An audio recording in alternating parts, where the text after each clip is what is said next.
the consequences of our cutting taxes for the rich and giving all the breaks that the Republicans want to give to so-called job creators who don't in fact create any jobs, we actually lose jobs.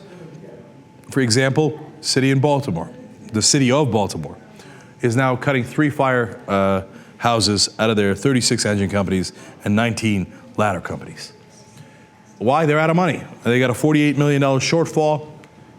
They can't raise the money. And so now they're so desperate, they're trying to save those 3 firehouses by doing ads on the side of the fire trucks. How sad is that? How desperate is that? This fire rescue brought to you by JP Morgan. You know, so I don't even know if that plan is going to work. They're trying it because they're desperate, because you're going to lose the jobs that those guys had in those 3 firehouses. And on top of that, if you happen to live in an area where they served you, well, it might take longer to get to you from one of the other firehouses, and your house might burn down, including you in the house, let alone your family, okay? But no, the rich got to get their tax cuts. We can't, because they're the job creators, right? I mean, they haven't created any goddamn jobs in the last 10 years. We've lost 1 million jobs in the last 10 years, right? Even though we gave them giant tax cuts, where are the goddamn jobs?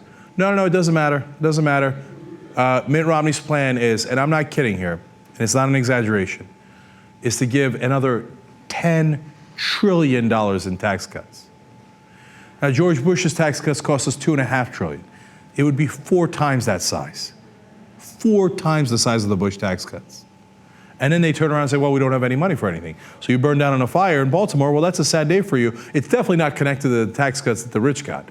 Definitely not. Has nothing to do with it. No, don't connect the dots. Whatever you do, don't connect the dots. And now you might say, hey, that's a local level and that's a federal tax cut.